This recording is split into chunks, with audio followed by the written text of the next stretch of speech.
Hey everybody and welcome. This is Lisa from My Tilted Games and I am here streaming live. It's been a nutty week, but I am way behind. Normally I do my crafting writs in the daytime, but it is now evening before I'm going to start them. So I wanted to just pop in and talk to you guys about crafting while I am doing my crafting.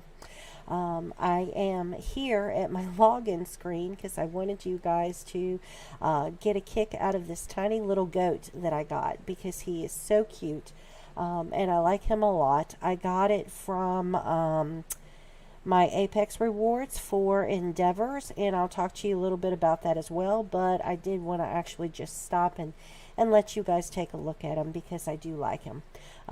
He's a little noisy, so I hear him bleeding all the time, and that's really funny. So let's get logged in.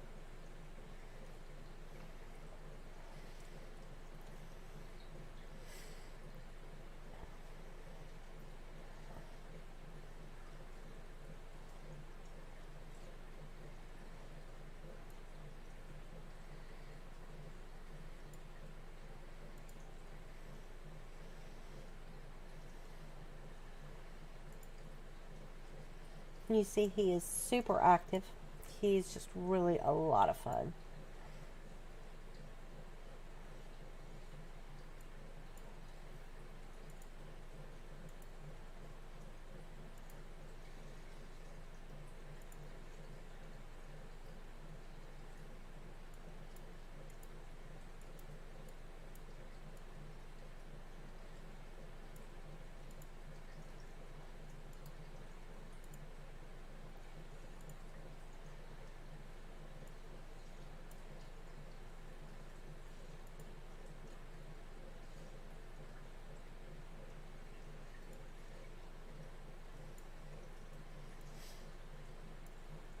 I had a friend of mine say that the real enemy in ESO is the loading screen, and I'm telling you that is absolutely the truth in most cases.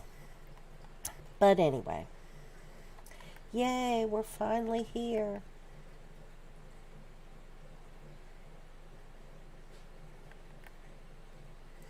So for those of you that do not recognize this area, I will just come up here to the way shrine to give you a quick overview of where exactly I am. This is absolutely one of my most favorite places in the game. It is not part of the base game. It is a DLC chapter, so that would be something that you would have to purchase. You could get it if you purchased the newest edition Blackwood. I know that they were offering a 4-pack deal, I believe, that included all of the most recent chapters. But this area is Somerset, and it is part of the Somerset Isles, which is on the far bottom left of Tamriel right here. And this is the main city in Somerset called Alinor. And one of the reasons that I really like Alinor is because everything is really concentrated here in this area. It allows me to get all kinds of fun things done that I wouldn't normally be able to do without doing some jogging. So this is the Alinor Way Shrine, and as I come off the Way Shrine, I've got some guild traders here, and then I also have a bank, which is excellent, both for my own personal banking and if I have any trading guilds of where I want to sell equipment to other players in the game. If you have not already started your crafting, you absolutely should. It's one of the very first things that you should do. You can start it in your faction base city, depending on what faction you are. It is kind of the home place where you would land, or you can come here to Somerset. And again, I like Somerset just because everything is super concentrated here and it's not that much running. Now, this lady here will teach you the skill lines for blacksmithing and woodworking and clothing. She will have you go collect some materials, come back and make something, return it to her, and then she'll have you deconstruct it. And once you do that, you will be certified to do your crafting. So if you come by the bank and come down here, and I'll show you on the map where we're going. We're going to this little square area here. You have a bag upgrade merchant here if you need it. And then you also have this fellow here who will get you started on your provisioning and your alchemy and your enchanting. So that is 6 skill lines, and each of these guys, the lady up there and this one here, will give you 3 and 3. And very similar, he will ask you to acquire a recipe, get the ingredients, make it, bring it back to him, that sort of thing. Now, if you own Somerset, and obviously you must if you're here, but if you do own Somerset, you have the option to also do jewelry crafting. And this little fella here in purple is your jewelry crafting certifier. So very much the way that the other two handle business, you will talk to him. He will ask you to get some materials, bring him a piece of jewelry that you've made, deconstruct it, and then he will certify you in your crafting lines. So again, with Somerset, everything is just right here that you need. So through this little area here, you will find all of the crafting stations. And you will also find your daily writ boards. If you take a look at these writ boards, you'll notice that they have blue arrows over them. Anytime that you see a blue arrow in the game, that is to alert you that this is a repeatable task. There are main quests in ESO, and there are just local area quests, and there are also repeatable quests, and that's what this is. Now, the main quests are the story quests that are going to give you a skill point as well as goodies. The other quests, they just have a small marker like this, except they are white or black, are only going to give you either equipment or money. There are no skill points involved. And the repeatable quests are usually something that gives you money or goodies, or in this case, both for crafting writs. So once you have your crafting certification, you want to come to a crafting board, and there will be 2. This one is the consumables, and this one is the equipment. And you'll want to take the quests from here, and because there are 7 skill lines, there will be 7 daily quests. Now, I currently have a little bit of a mess going on where I need to finish some quests, so I can only pick 2 at a time. But that's alright. I'll go ahead and take them. And it looks like I'm going to be doing blacksmithing. And then each of the stations are right here, and it's super simple. If you're playing on console, you'll notice that I'm not going through some of the menu things that you normally go through, and that's simply because I have an add-on that does that for me automatically for my PC. But you would simply go into creation and make the item that it is calling for. Now, ESO has recently added a little ditty for the console players that would make this significantly easier. When you approach a station, you have an option under creation to click options. And if you go down to the little box that says quests only and check that, it will only show you what you need to make to fulfill the quest that you have. And then that way you don't have to spend 10 or 15 minutes trying to figure out what in the devil it is and get it made. So that is certainly something that you would want to consider. Now, since I do not have enough room in my quest log, I've got to turn these in. So I'm just leaving that crafting area. And again, because this is Somerset and I love Alinor, the location to turn in the quests are just right here. And so now I'm just going to jog back and pick up my other 2.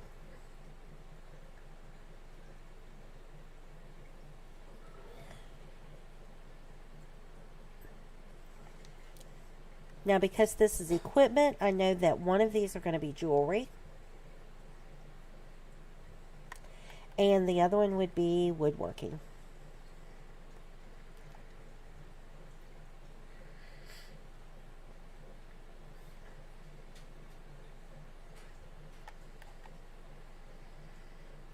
And there's usually 2 or 3 items each that you would make for each of these. And then you turn those in. And in return, you'll get a lot of experience points. You will get money, and you will also get materials. In some cases, you'll get equipment. You can get writs and recipes and other goodies. So it is absolutely worth its while in doing it every single day.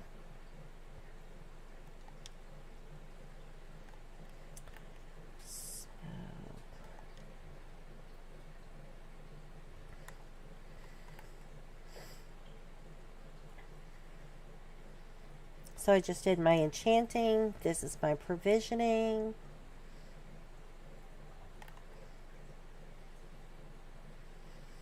And so the only one I'll have left will be my alchemy.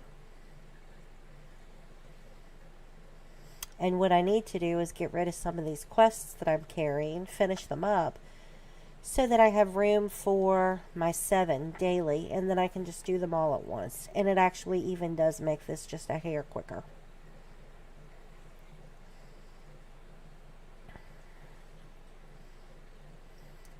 So I have 1 left to pick up, and this should be my alchemy. And I am already carrying this potion that I made at an earlier time, so I don't have to actually make it this time. I only have to turn it in. Yay. Alrighty. So I like to do what I call a little somerset run. I'm just jumping off the back ledge here of where the writs are turned in, and I travel down this waterfall. Now there is a couple little locations here that you'll notice will have little yellow map pins. This again is a PC add-on, so I'm sorry console players, you do not have the benefit of such a marker. However, the end goal is still the same. There is a treasure chest that does spawn here. And there are usually a couple nodes that I will be able to harvest along my way. There is a treasure chest that also spawns here.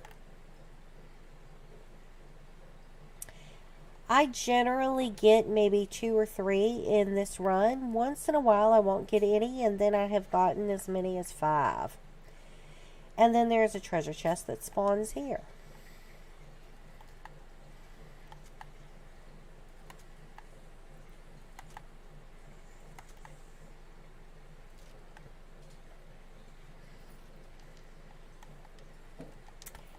And there is a little altar, and I'm stealing out of the urns from the backpack and also the money that somebody left. Yeah, I know. They shouldn't have walked off and left it. But hey, money's money, and especially if you are a new player, you feel like you can never have enough money. Trust me, that will go away. It just does not terribly soon, but if you just habitually collect things, you'll find that you're not as desperate for money as you thought that you once were. So there is generally here with this wolf a treasure chest, but you see that is empty. Over here there is usually an urn with some goodies. A lot of times a heavy sack appears right here. Heavy sacks are always wonderful to loot. They always have really good materials in them. Oftentimes there is also a thieves trove here, which you can steal from, which then gives you stolen merchandise, but there is an outlaw's refuge really close to here that you can get rid of that or launder it. So it's definitely worth picking up. And again, that's just another tip for new players, is that if you need money, go ahead and pick up most everything you see, because there is something for it. So I'm just coming straight across here, and this is a location for another treasure chest. Harvesting a couple little things along my way. And then I've got one more checkpoint. And it looks like I got lucky. So in this particular run, I got 2 treasure chests. And usually it's not going to be anything that I'm going to keep as far as equipment wise goes. But that is certainly something that I can sell to the merchant. And little dollars add up to lots of money.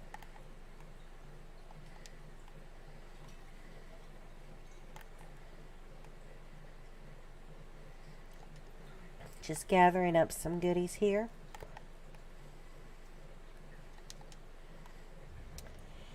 And now this fella is a merchant, so I'm just going to get rid of things that I just collected up. Now you'll notice that the Ancestor Silk epaulets have a little gold money bag beside them. That means that they are ornate. And under the description, you'll see that they also say that they are ornate. Anything that is ornate, you want to sell to a merchant because it increases the item sale price by 280%. So normally, white Ancestor Gold epaulets would not bring near this much money, but because this is ornate, it's going to bring me 175 golds. Yes, please. Same thing for this ring and this ice staff. Trash you just don't want to carry around because it is gunking up your inventory. This is a space that I could actually have a goodie in, so I don't want to carry this at all. Luckily, it's worth a little something, so I'm going to sell this. The Bow of Willpower is something that I already have in my set collection. It is not bound to my character, which means that I can give it to another player or sell it. And I am going to sell this in a guild trader because it is of a purple quality. Typically, because you are limited to 30 spaces per guild trader, I don't list anything that's not purple, with the exception of jewelry. Jewelry is like super expensive, so I will list blue jewelry. If it is white or green, which are the lower levels of this piece of equipment, I will go ahead and sell those again for money. And then I'm going to go ahead and sell this glyph. Rubidite leather bracers of health, but simply because that's not necessarily a set piece. Even though that's blue, it may bring you a little something, but it would be something that I would either deconstruct for the materials, or I would go ahead and sell to a merchant. And in this case, because I have a little bit of money and I don't really need it, I'm going to go ahead and deconstruct it for the crafting. Okay, so the Helm of the Undaunted Bastion, I apparently got this yesterday in a dungeon that I did. I did not have this in my set collection, so it is bound to me. You see that it says bound and collected. So I can sell it to this merchant if I'd like for 51, but because it's purple, it is going to net me some really good materials if I deconstruct it. So I'm going to go ahead and deconstruct this particular purple piece.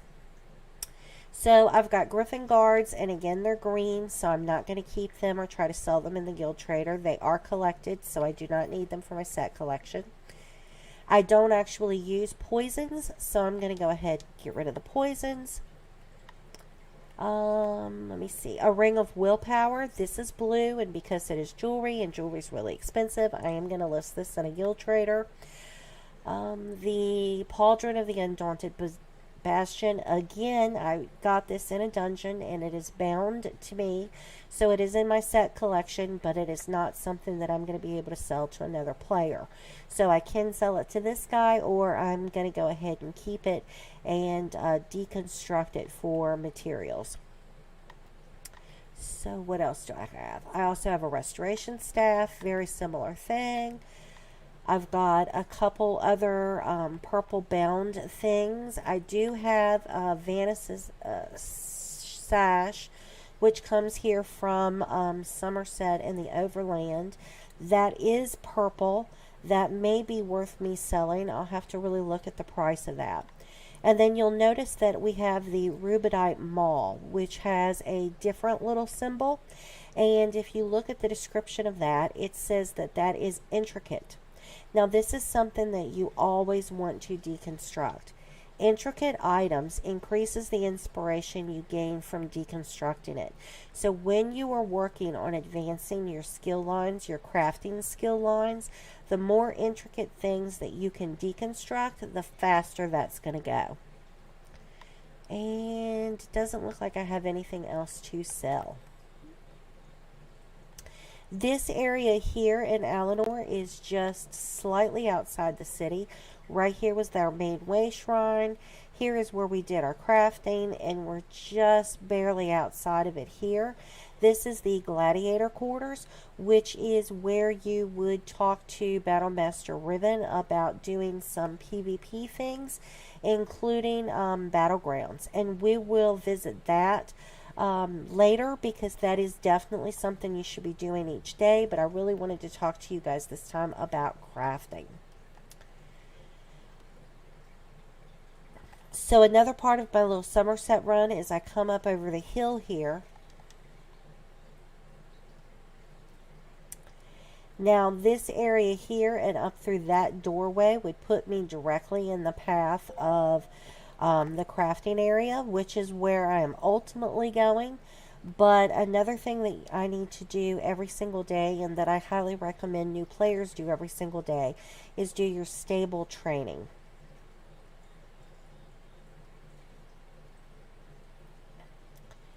So this fella here at the stable is going to do a couple things for me. He is going to increase my rider training. He's going to increase the speed that my mount travels, and he does that up to 60%. And unless you have some scrolls or got some bonuses along the way, yes, it is going to take you 60 days. It only reduces itself by 20 hours. So that means that once every 20 hours you will be able to do this. I really recommend speed first, because you want your mount to travel as fast as humanly possible. So the next step in that is that you would spend then your next 60 days working on stamina.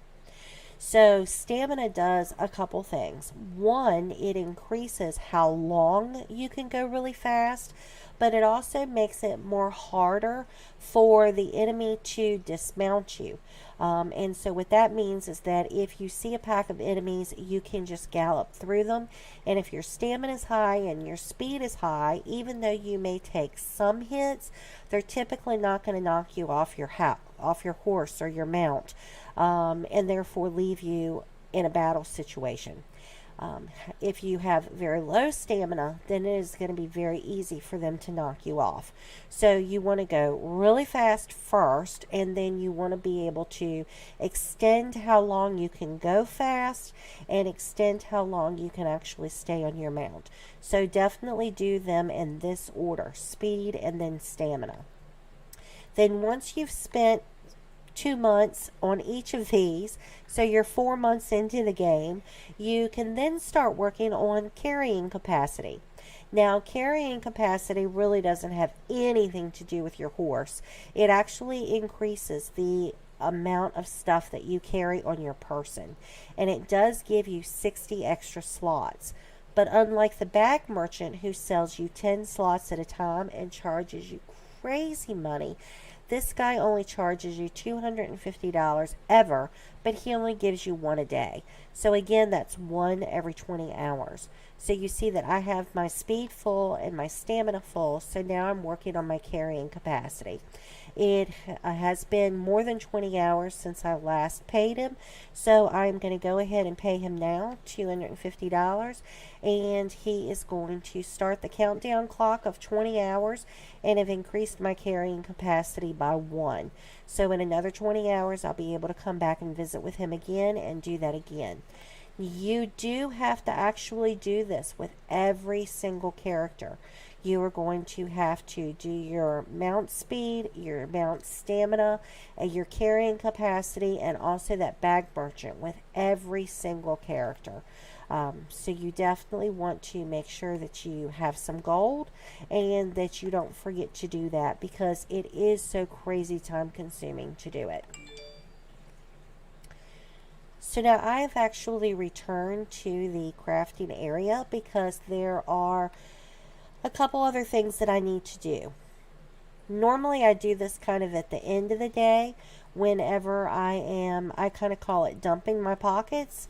So I usually come back here to Eleanor, to Somerset, and deal with whatever I've collected up from whatever activity I've been doing. So I would deconstruct any of my intricate items. I would sell any of my ornates. I would list anything that I'm going to list in the Guild Trader, that sort of stuff. And then I also like to, on a daily basis, check my researching and make sure that everything that can be researched is researching, because that too takes a crazy long time. So I'm just going to slip down here and check my researching. I see that I have 1 of 1, so that means that I have the ability to research 1 item, and I have 1 item researching, so there's nothing more that I can do. If you look here, I am currently researching a necklace, which is going to take 11 days, and 3 hours and 33 minutes and 57 seconds before that's finished. All of these traits here that you see, the arcane, healthy, robust, I'm currently researching triune, infused, protective, swift, harmony, and bloodthirsty. These are all traits that have to be researched. They have to be researched for every amulet and then also for every ring. And the thing of it is that if you can only do 1 at a time, it is very time consuming. When you start off researching, it'll go really quick. Usually I think it's a couple hours. Then it progresses to 4 hours, 6 hours, 8 hours, 1 day. And ultimately, your final items will take you 30 days to research. And it doesn't matter which order you do these in.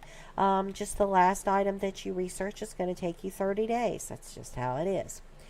If you do have ESO Plus, that does reduce it by 10%, so that means you can finish it in 27 days as opposed to 30, which is a little time savings, but not crazy. So you can see from looking at just both a ring and an amulet, there's a lot of things that need to be researched here. So I'm looking to see if I have anything I can deconstruct. I do not want to deconstruct this. I want to list it in a Guild Trader. And then usually I just check to see if I have anything that needs to be refined. It takes 10 things to be able to refine them. I don't have anything, so I'm good here.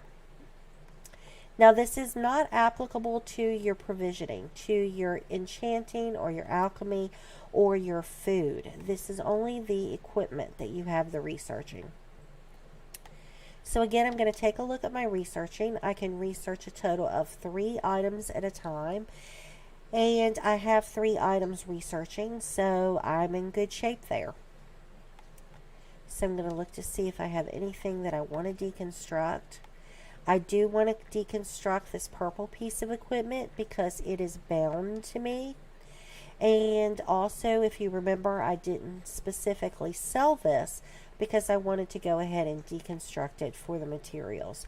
So I'm just selecting them, hitting deconstruct, and it looks like I got some goodies out of that.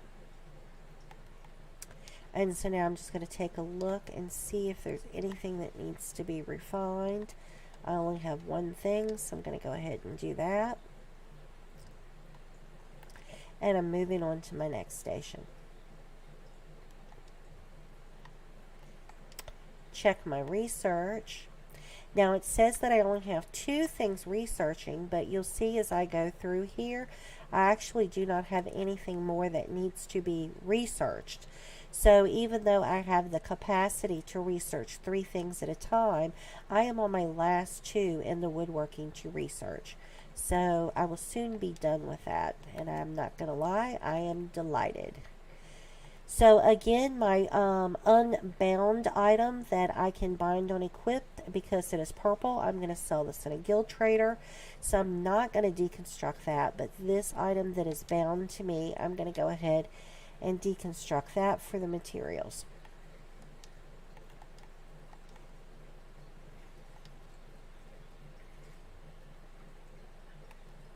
And one last station. Now I'm choosing to deconstruct this, of course, because this is an intricate item and this is going to give me inspiration in my crafting and just ease me along. And all of these items are bound to me and I do not need to save any of those. So I'm going to go ahead and deconstruct them for the materials. And then I'm just going to take a quick look to see if I need to refine anything. I do not. And yay, I'm good. So now one of the questions that I get a lot is how can you research more than one thing at a time? Well, this is actually in your passives. So if you take a look at your skill lines, let's say blacksmithing, for example, and you come down here to metallurgy, you see that I have 4 skill points in this particular passive, which at this point, because I've maxed it out, it reduces my research time by 25%. It limits my research time to 30 days, and it allows me to research 3 items at once. Now, you do not get this from the very beginning. You can put 1 skill point in, and I think it gives you like a 10% reduction. And then maybe it lets you research 2 things at once. And then as you increase your skill line, it will give you a little larger deduction and allow you to do more researching. But it does require to get the 25% reduction and 3 items at once for you to have 4 skill points here. So that is just something to consider as you go through your crafting lines. Now they do max at 50. So you'll see that I have blacksmithing, clothing, and jewelry crafting and woodworking at 50. Those were really the skill lines that were most important to me, because if I want to craft my own gear, or if I want to transmute gear that I have received to a different trait, or if I want to improve gear, the higher that my skill lines are in those 4 equipment processes, the easier and the cheaper it's going to be for me to do that. So that's why that's so important. Now, alchemy and enchanting and provisioning, of course, are important. I want to be able to make my own potions and make my own food. I want to be able to make my own glyphs to put enchantments on my armor sets or on my weapons. And I absolutely want to be able to make, again, potions or poisons, perhaps, if I want. All of those things are important, but they were lesser important to me than those skill lines that had to do with my equipment. So I chose to invest my skill points first in the things that were going to benefit my character the most. And that's really going to be your blacksmithing, your jewelry, your clothing, and also your woodworking. Okay, so now that I am done with that,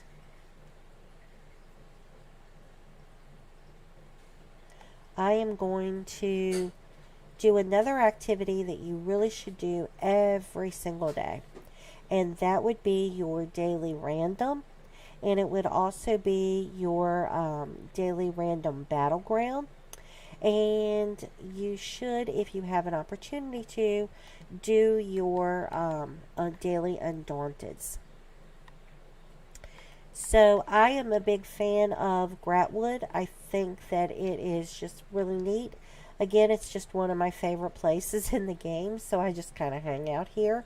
I really like Gratwood because of the tree, but Gratwood has the Undaunted Enclave.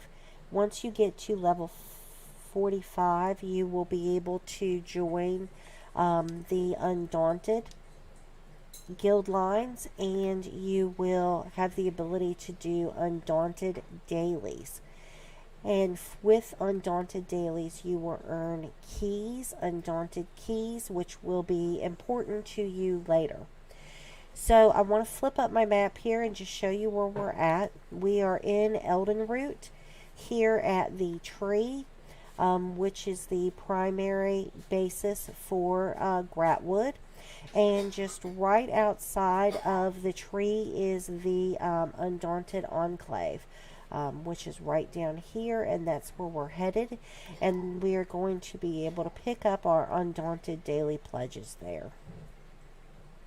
There are some guild traders and some merchants along the way, so if you need to talk to them, you certainly have that ability to do so.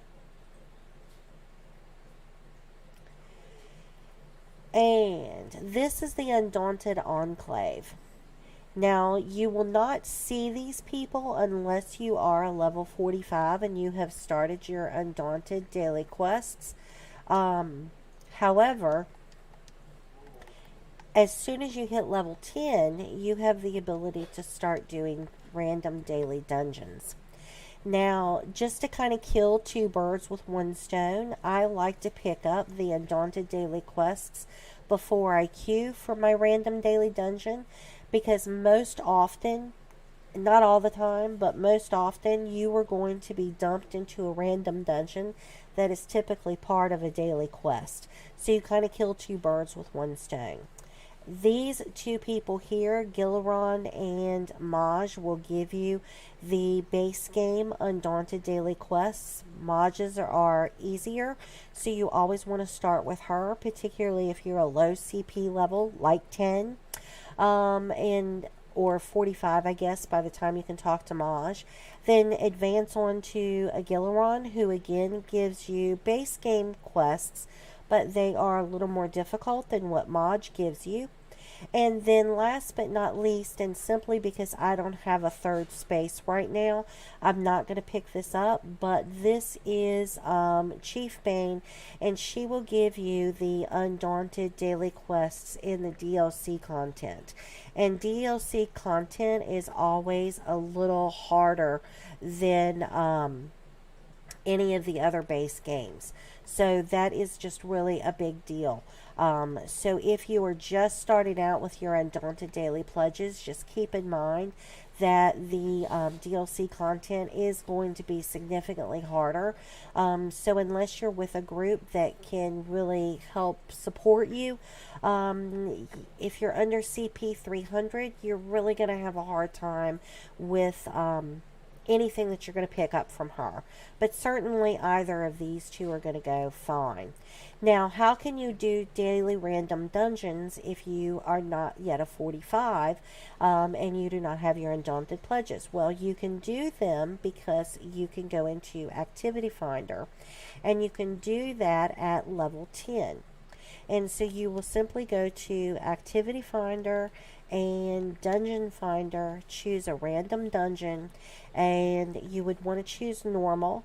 You really don't want to go into veteran dungeons, which is significantly harder versions of those dungeons, until I would say probably you're at least a CP 300.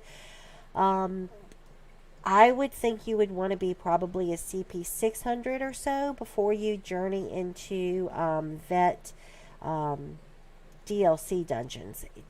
It's just tough. It's just tough. Now, it's true with me, for example, because I have over CP 600 and I have my Undaunted skill line unlocked. Doing a random daily dungeon may actually dump me in a DLC area. But when you are level 10 and you're just starting out before you have started doing your Undaunted quests, it will not do that. It will only dump you in some of the base game dungeons. I do remember doing like Fungal Grotto and Wayrest Sewer and Elden Root until I was like really sick of it. Because the game wants you to be able to be challenged, but also not be overwhelmed. And so it will know where you need to be and assign you accordingly. So let me just go ahead and I'm going to do a couple little checks before I queue up for the dungeon. I know that my equipment is repaired, but I am just going to take a look at my weapons. You do not actually repair weapons, you recharge weapons. And you recharge them with soul gems. And you see that I am not full powered on this. So I'm going to go ahead and select it. And I'm going to choose charge. And it tells me you're using a soul gem. And yes, I know. And go ahead and click it. And I'm going to just go ahead and do the same thing with my back bar weapon to make sure that I am fully charged. And so now that I know that my equipment is repaired, I have food, I've got potions ready, my equipment's charged, and it is time for me to head into a random daily dungeon.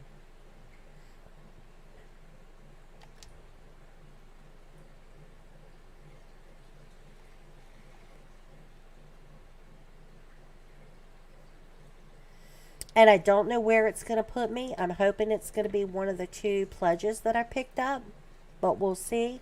Looks like we're waiting for 2 DPSs to ready check, and once that's done, we should be transporting. Unless they decline or time out, then we'll be requeued.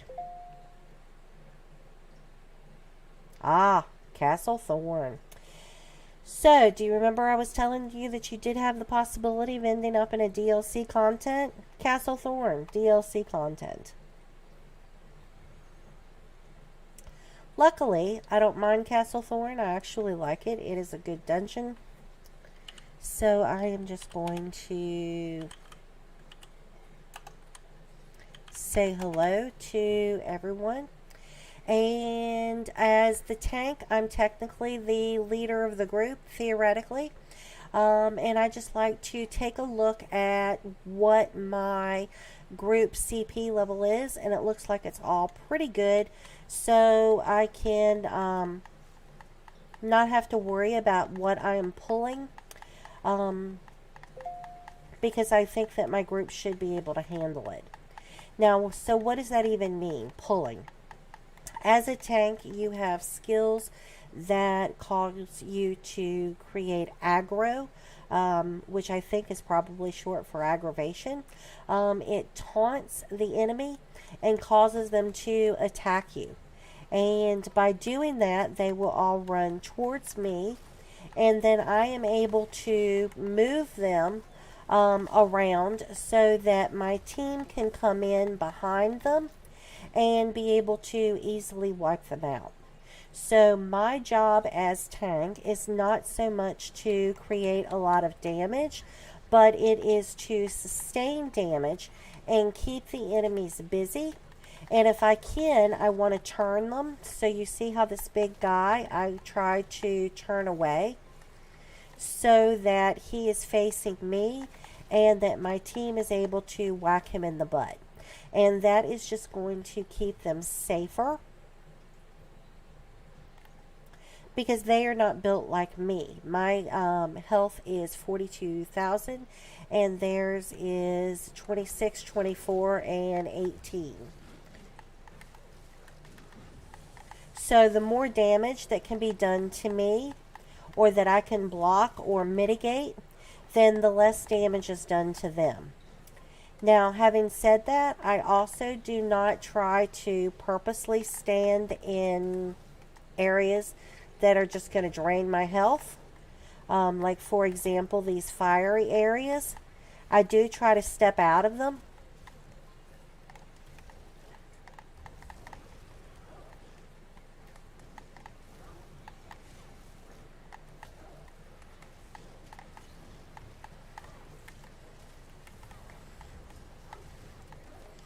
Sometimes you can't and you just have to power through.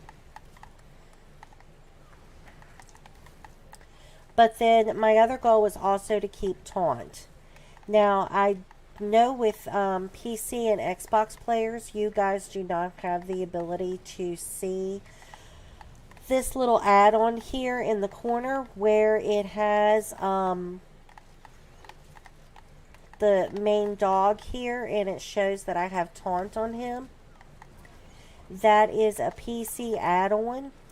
But if you look carefully, and it's hard to see in all of this mess, if you look carefully, you will see that he has kind of like red flames coming out of his head when he's facing in my direction.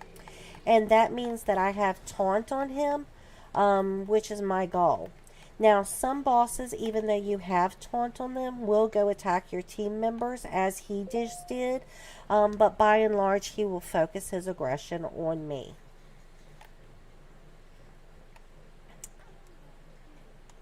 Now, because Castle Thorn is a DLC area, it is larger than your normal dungeons.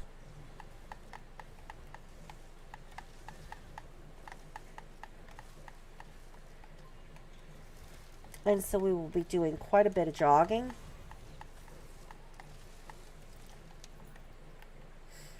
To get through this area. Okay, here's another big guy. I want to make sure that I get him taunted. See the flames that are kind of shooting out of his head? That means that I have taunt. And even though he's being cracked in the hind end from my other team members, he's not really paying them much mind because his energy is focused on me.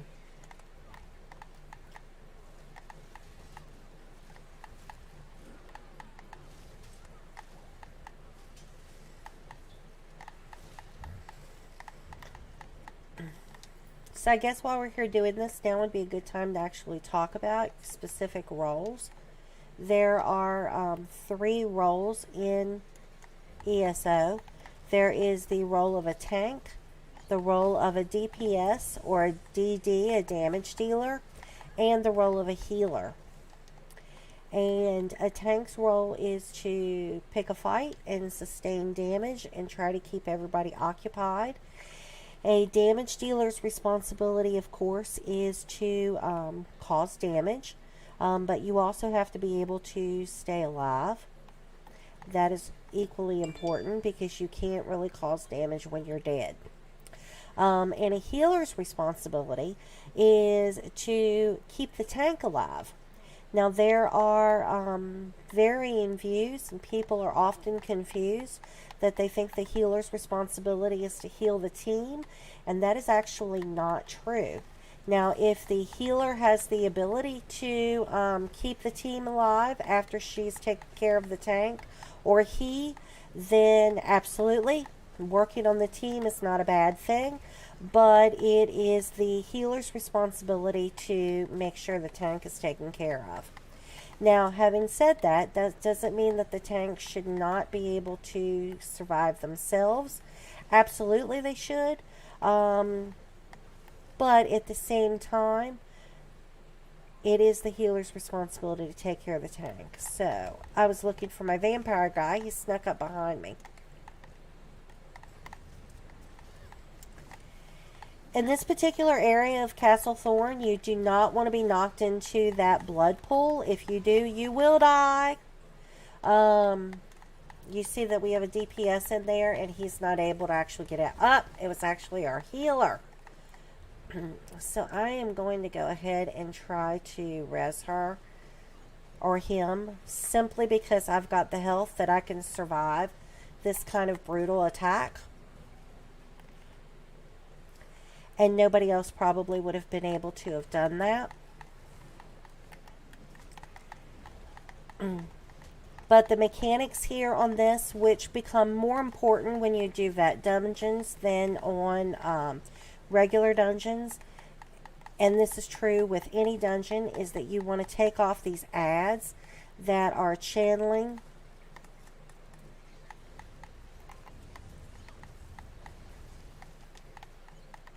And then you also want to stay as far back against the wall as you possibly can, because they will knock you forward and again try to knock you into that blood. And you see we've got somebody else in there.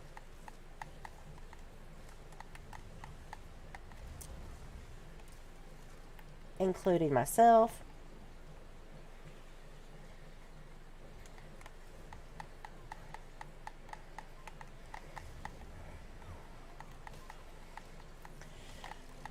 Now, it is the DPS's responsibility to resurrect members of the team. So, if anybody happens to die, it is the DPS, not the healer's responsibility to resurrect the team. If another team member is in a position that they can safely do it and do necessarily whatever their job is, then of course, do it. But ideally, a DPS wouldn't die, but if it does happen, it is the responsibility of the other DPS to keep them rest. So if you are playing as a DPS, you want to make sure that you definitely go into a dungeon with soul gems, because you're going to need them to resurrect.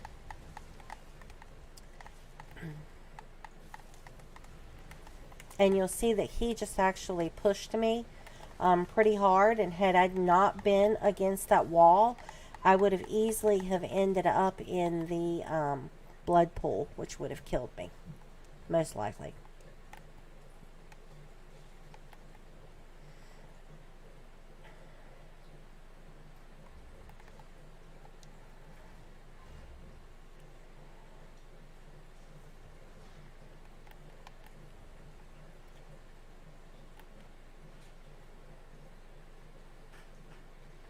So there is a little shortcut here where you actually don't have to fight everybody.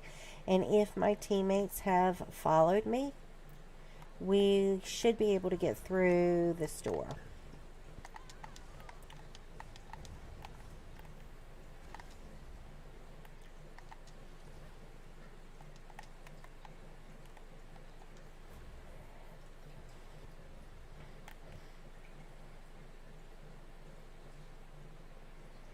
And there too is another little shortcut here. It may or may not let us go in it unless we pick a fight. Usually it'll let you go through one door, but not two. But normally in dungeons, you do not have to fight every single thing. I kind of like to do it at least once, just because I like to see what the dungeon has in store for me. But, after you've run a dungeon for a while, you maybe wouldn't necessarily want to do every single thing, particularly if it's your daily randoms.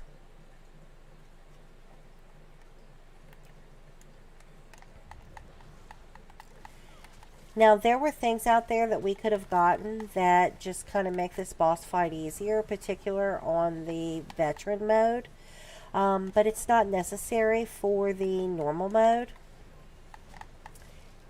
And we could have actually fought those sickles and had these items come down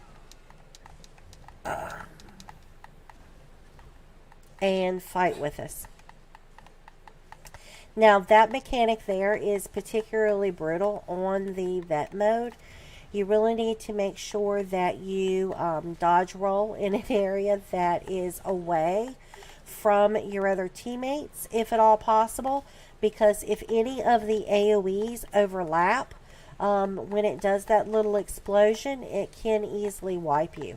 Normally a tank, because of the amount of health that they run with, can survive. However, that's not necessarily always the case, particularly on vet mode.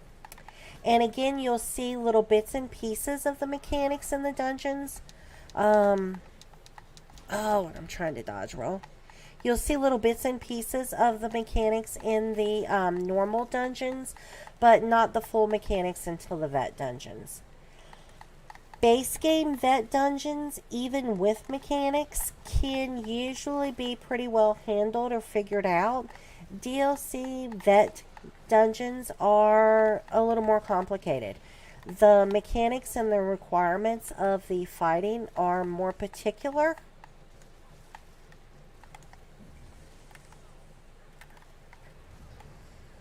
And it is very helpful if you are with a teammate that knows what those mechanics are.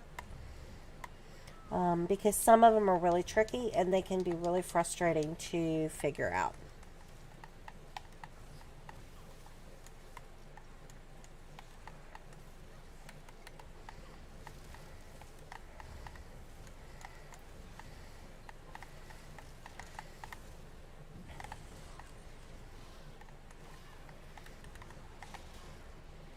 Now this is another one of those jumpy bosses where even though they have taunt, they still go and attack the team members, and there just isn't anything you can do about it other than make sure you try to keep them taunted.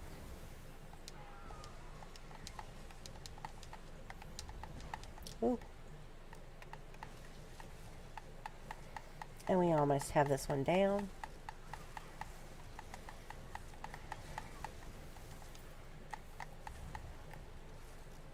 Excellent.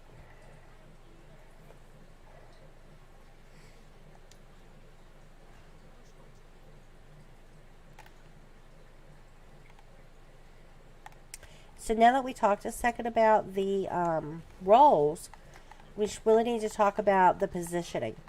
So if you think of the tank as the top of the triangle with the enemy in between, the DPS should be at the left and right edges, and then the healer should be off somewhere a little bit to the side so that they can keep the tank healed, and then also possibly service the DPS if they have an opportunity to.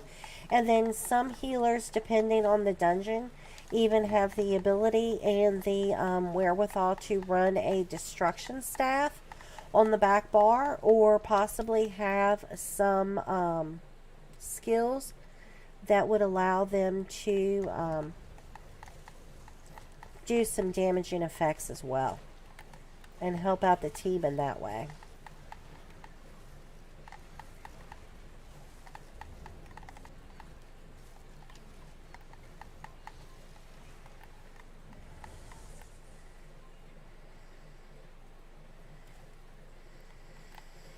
And I have already looted this dungeon on several occasions for bookshelves and dressers and that sort of thing, so I'm not going to do that this time. But particularly if it's your first time in a dungeon, you want to make sure that you take the opportunity to do that, because as you get lore books, and again, this is just another little shortcut, as you get lore books, that will increase some of your skill lines with you not having to do anything other than just read. And you can't argue with that.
And I'm just kind of backing up into a corner here to just make sure that he generally can't knock me over, which can happen.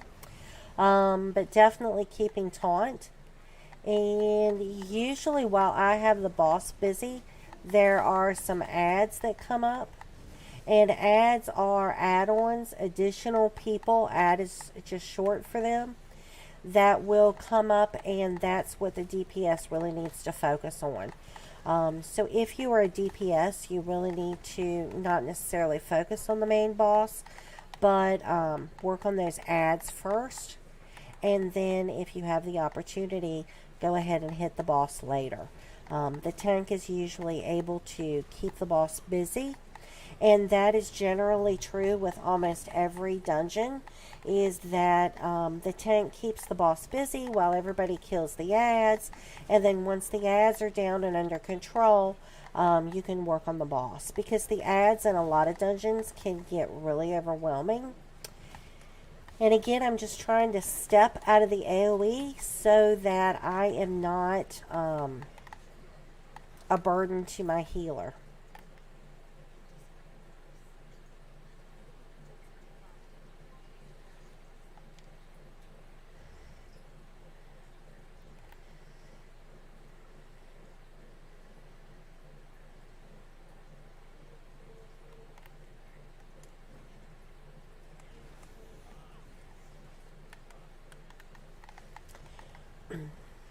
You do also want to make sure that you let your tank go first in the room. A lot of time, especially with the lower level dungeons, like the ones that you would get from Maj or Gilron, the it's not as important. But if you learn to just play your position properly from the beginning, it'll make you a better player. Your tank goes into the room first to draw aggro, and it's easier for the tank to get it the first time than it is to have to pick it up if somebody else already has it. So that would be your first thing. The other thing is that the tanks also usually have buffs and debuffs, things that can either help your game or detract from the enemy's game. So you see, one of the things that I do when I run into the room is that I launch taunt, which hopefully has everybody running towards me. I usually throw out my razor caltrops, which will increase the mobility speed of the enemy.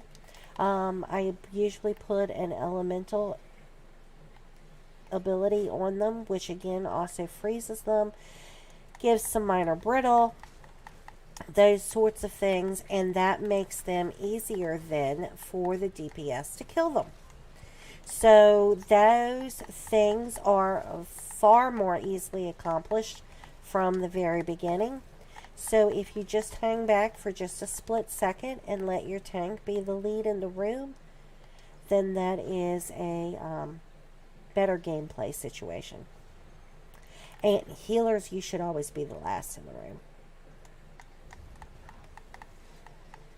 You want your tank to get things prepared, and you want your DPS to start killing and do things along that nature, just because it makes that safer for you.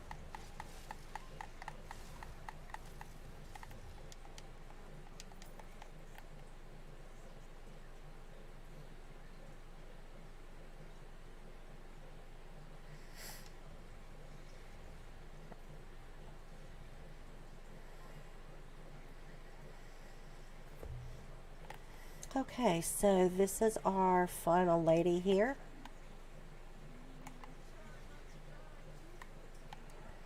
And I do have to wait until she gets the bar over her head before she can be taunted.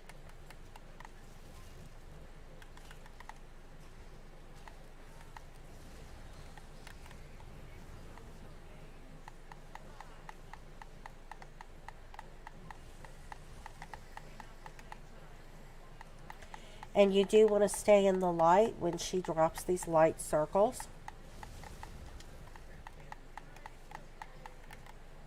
And there is another mechanic here that once her health actually starts to decrease, she will make little light circles that'll spin around the room, and we will have to actually stay in them and kill these tiny little scamps.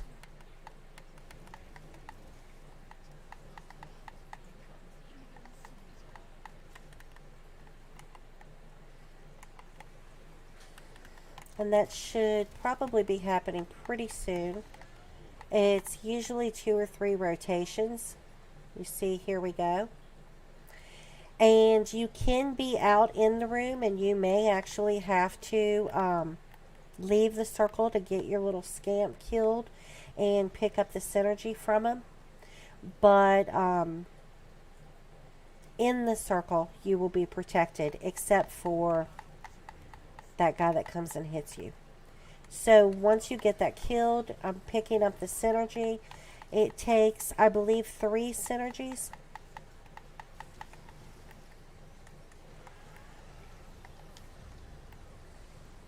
And anybody with a good bit of health should be able to do that. I typically, as the tank, try to do that simply because I've got more. It looks like it's taking 4. Simply because I have more health than the rest of the team. So it's easier for me to do it and not put myself at jeopardy. So now that's a mechanic that we will have to do usually 3 times.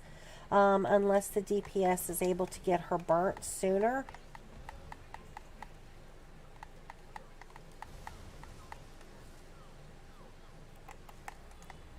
And you see, as a tank, that was a little painful, so I did bust out a potion there.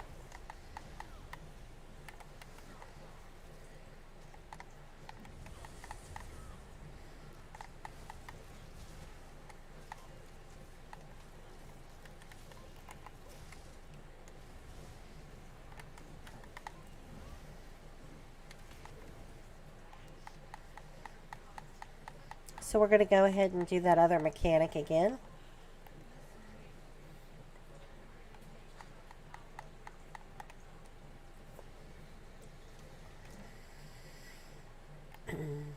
And again, I'm going to be looking for these little things that are going to come and try to knock you out of the circle. And I'm going to be looking for my little scamp. Because it will take us 4 of them in order to get out of this phase.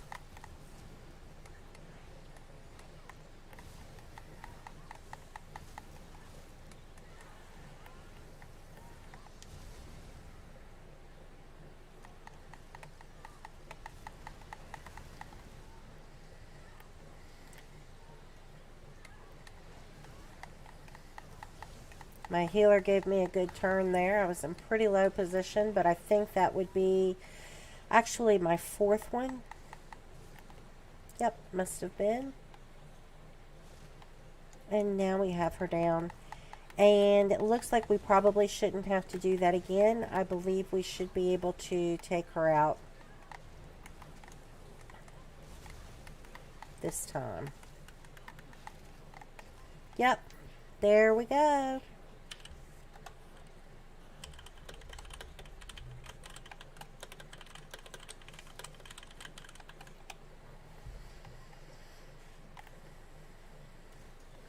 Okay, and that is it. If it is the first time that you have done a dungeon, you want to make sure that you collect the quest going in, or if somebody shares it, and then you want to make sure that you hang around for a moment and turn the quest in. I'm with you. As long as 1 person or 2 people stay in the dungeon, you can actually go back through and loot. The DLC dungeons are really great places to loot, and we really didn't do a whole awful lot of that when we were coming up through, simply because I try to be respectful of other people's times. But this is a particularly good area to go around and hit all the desks, look in the cabinets. I mean, there's just stuff absolutely everywhere. And you usually get some really good materials. We did not actually see any treasure chests on the way through, and normally there are a couple treasure chests. Usually there are 2 in each dungeon. And you see there is all kinds of goodies here.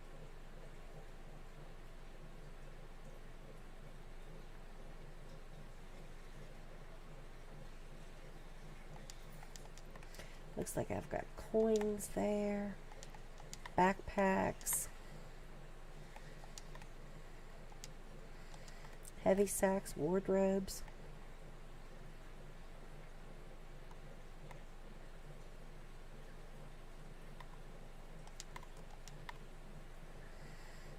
I mean, what more could you ask for, right?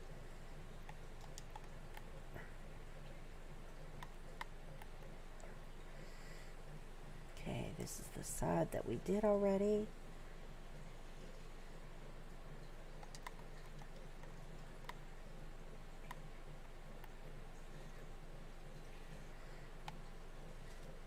And then even down here in the fog over this area, there's usually some goodies.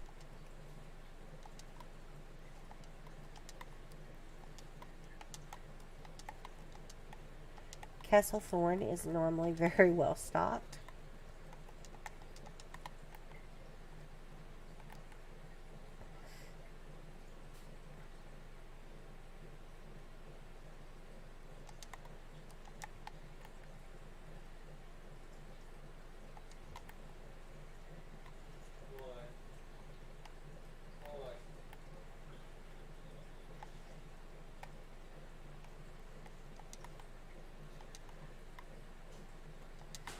And then while I'm doing this, if I actually run across a treasure chest like this fella did, he was kind enough, knowing that I was here looking, to let me know, which is fantastic.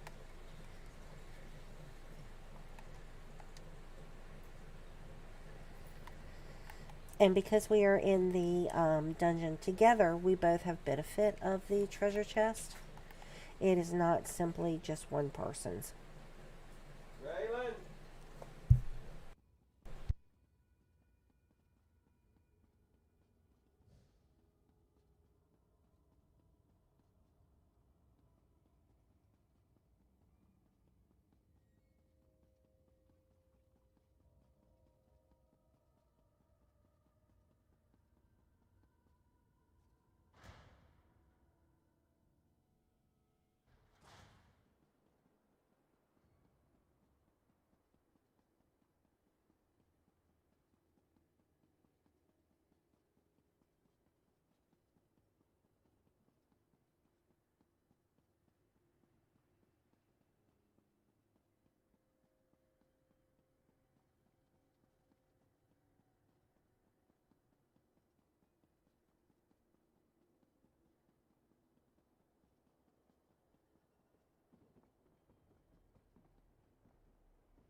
You do have a limited amount of time that you can do this if you are by yourself.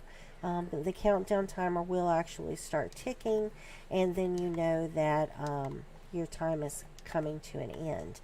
But as long as one other person stays with you, then you have the ability to stay in here as long as you like. So I'm a little bit of a hoarder, I guess, in that I like my crafting materials. So I am not at all offended when somebody wants to stay and look around a little bit, because that does give me an opportunity to pick up items as well.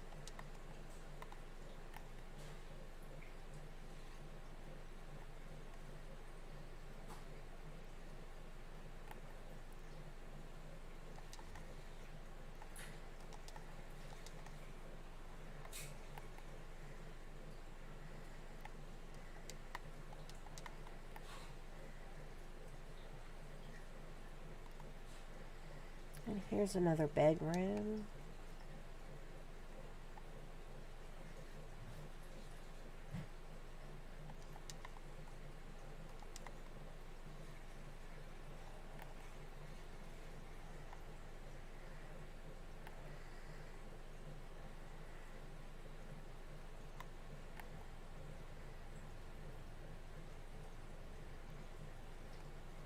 Cabinets.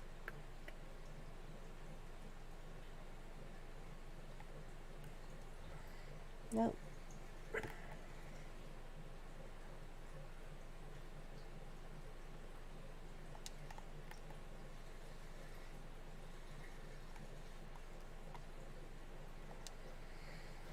And when you see dresser drawers with the drawers pulled out, that means that they've already been emptied or that they are empty, so there's no point in you really looking at them.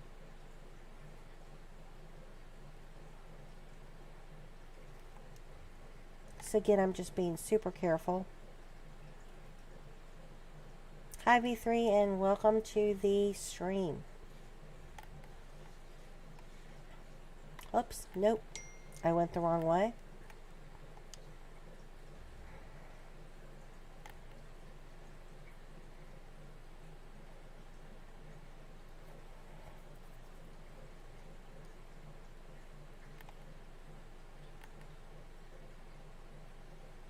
So because we skipped over these guys, I just want to be really careful that I don't instigate other fights.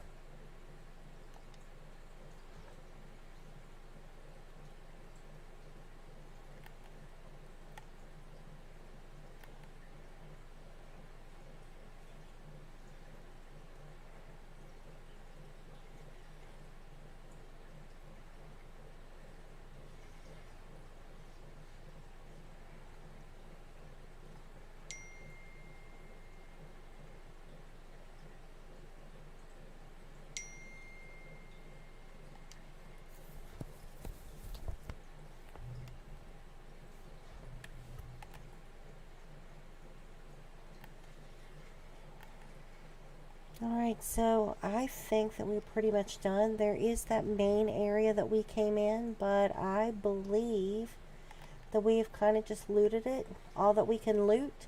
So I am going to go ahead and leave the group. I can see that my teammate that was running with was actually located back at the beginning, so it is okay now for me to just go ahead and leave the group and then also leave the instance. And instead of having to go back to the place where I actually came in, what this does is it allows me to go back to the area that I was transported out of. And since I was here in Gratwood, I'm just going to come up to the vendor here, repair my equipment, see if I have anything relatively quickly that I want to go ahead and sell. Trash, ornate items. This is something I've not collected, so I want to deal with that. Let's take a look at some other things that I can get rid of.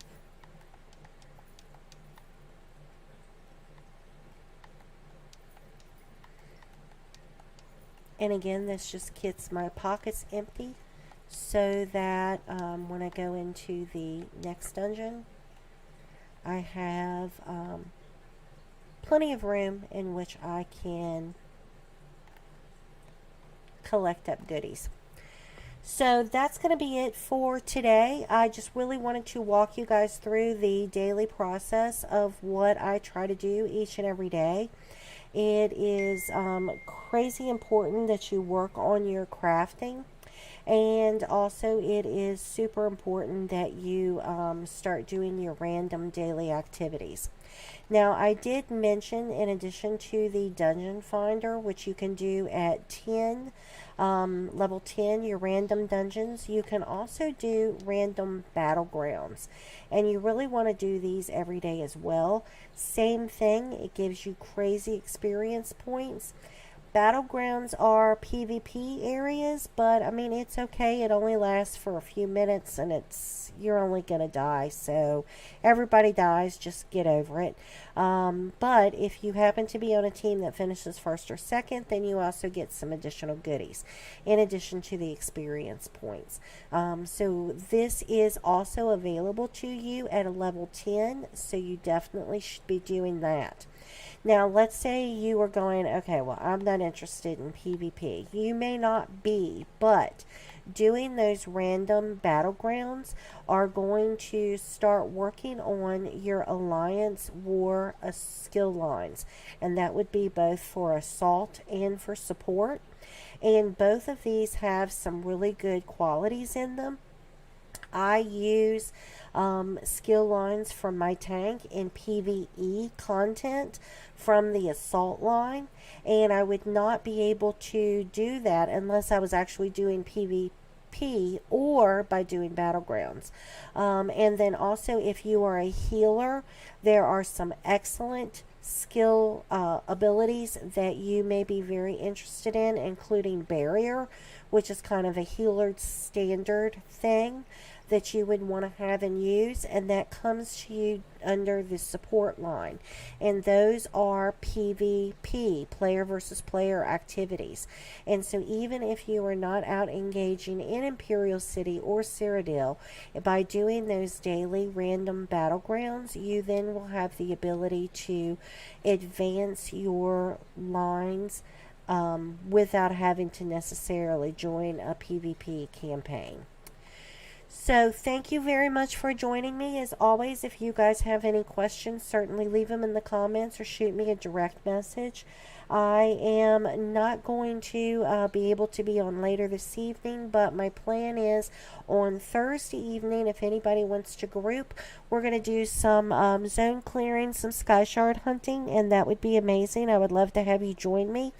I am playing as a PC server for North American, so that of course would be your requirement. But certainly if you were playing by console, you might be able to pick up some tips and tricks on why I'm doing certain things to level my character and how to get around in good old Tamriel. So thank you again for joining me, and I am glad to have you. If you have not already, please subscribe to, like or subscribe to the page, depending on whether you're watching on Twitch or Facebook or YouTube, so that you'll be notified whenever I do another live stream or post any videos. And have a blessed night. Thank you for joining me.